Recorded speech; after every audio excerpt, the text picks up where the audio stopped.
When do we enjoy music and really end up loving a song?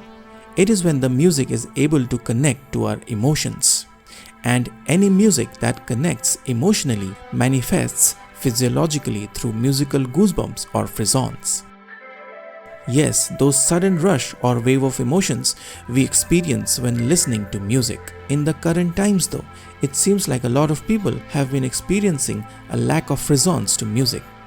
Frissons are important for they reflect the ability of the song to establish an emotional connection.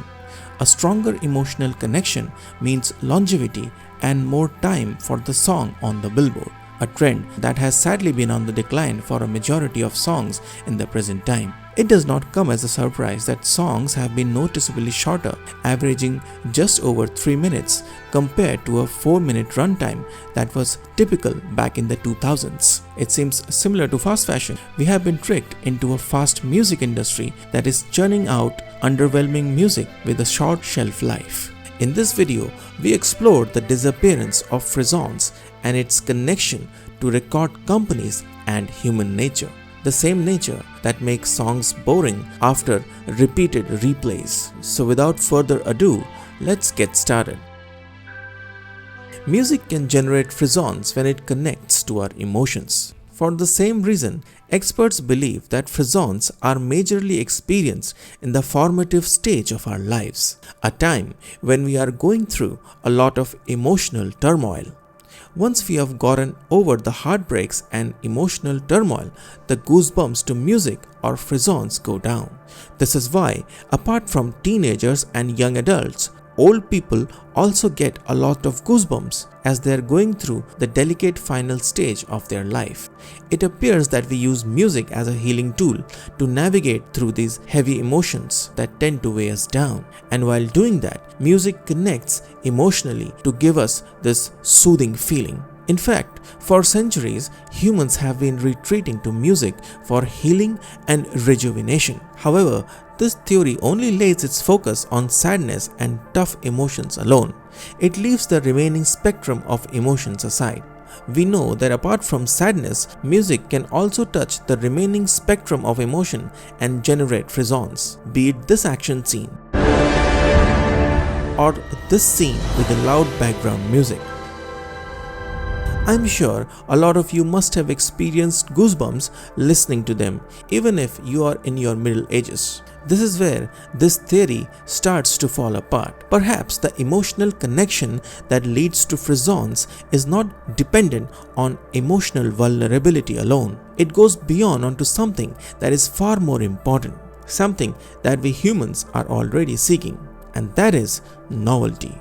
Novelty in music is expressed through variety and variations, which is expressed through frissons, something lacking in the current musical scene. Scientists call it the violation of musical expectancy. A violation of musical expectancy happens when a piece of music deviates from the listener's predictions or expectation about how it is likely to proceed. For example, if the ascending music octave is heard, listeners familiar with Western music will have a strong expectation to hear one more note do to complete the octave. But when someone does not play the note and instead plays something else, our brain feels surprised and finds this deviation or violation intriguing. Commercial music also features these violations a lot. Here, the musical expectation in the brain are set from decades of conditioning by artists and trends across different genres and styles of music. Through years, we come to associate certain sounds to certain genres cognitively. Our brains have been conditioned and subconsciously anticipates notes, rhythms, or beats to chime in at certain parts of the song. Of course, unlike the 7 notes in the solfege, commercial music introduces countless variations in multiple forms. There are so many things that can evoke these factors. However, using key changes has to be the most common technique used by musicians. Key change is the idea of going from one key to another with or without anticipation. Key changes were quite common during the 80s and artists would use them to emphasize certain parts of the song. These changes could be surprising and maybe brighter than the rest of the song to induce frissons. Shine! Talented musicians would employ key changes in a very implicit manner. However, not every composer was adept at key changes and would instead flatly change the pitch to create a sense of surprise or violation. These variations are unlikely to create goosebumps and would instead leave the listener annoyed. Over time, people preferred simpler songs with fewer keynote changes. Does it mean that people stop responding emotionally to the violations? No, because keynote changes are not the only thing that leads to violations. We need trends. But what makes a trend?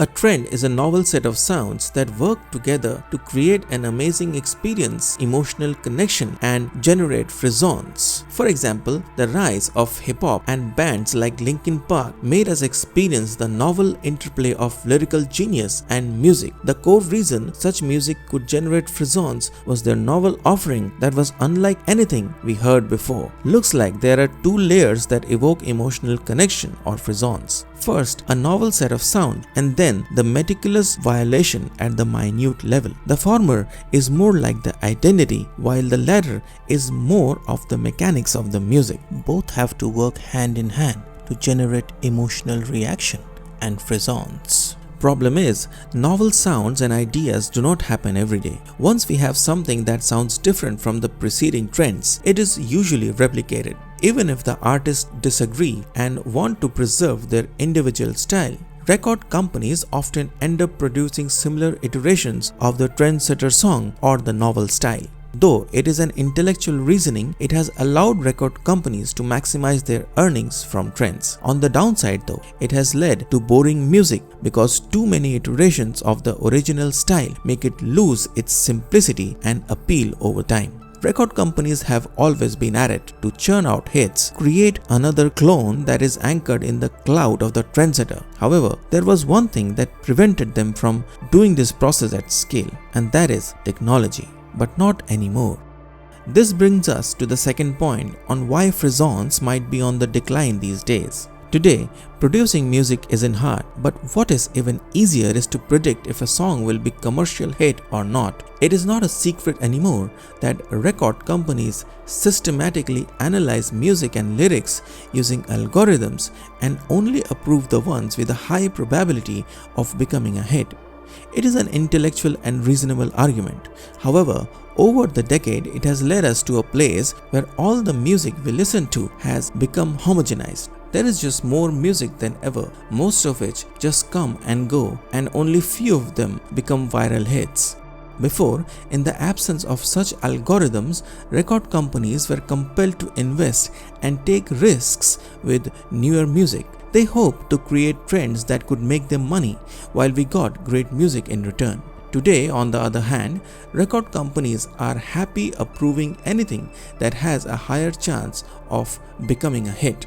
But as it is with human nature and our affinity for novelty, we started acknowledging the homogeneity, the weaker emotional connect, and fewer musical goosebumps. Similar to the AI image generators that start regurgitating the same type of styles on iterations, the music industry has also painted the entire pop scene with the same type of sounds. This made us search for novelty elsewhere, and we found it within old music.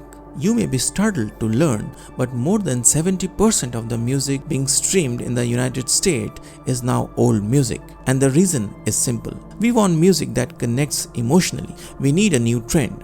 A musical trend, not some shocking video as a distraction to be the next big thing. But who is going to do that? Because record companies do not care about this disconnect as long as they are able to make money. Even if people listen to old music, they earn anyways. After all, they hold all the copyrights. However, listening to old music will eventually become boring. It is because continual exposure to familiar sounds and trends will ultimately lead to a weaker emotional connection and less frissons, even if it is our favorite hit. The only way to find that song interesting again is to stop listening to it and then listen again after a significant amount of time has passed. Almost like deleting it temporarily to discover it again. This is our inherent nature. We are perpetually searching for experiences that elevate us emotionally, as emotional fulfillment is one of the prime objectives of our lives. I'm sure, given a choice, we wouldn't hesitate to erase certain novel experiences from our memories as well, be it the first kiss or forgetting our favorite series or movie, for the sake of feeling the same emotional arousal all over again. But that never happens, and we move on to the next happening thing or person or even music in our unending quest for novelty, the next trend or revolution, with a sense of renewal that makes our uneventful life worthwhile. Please like, share and subscribe if you loved the content.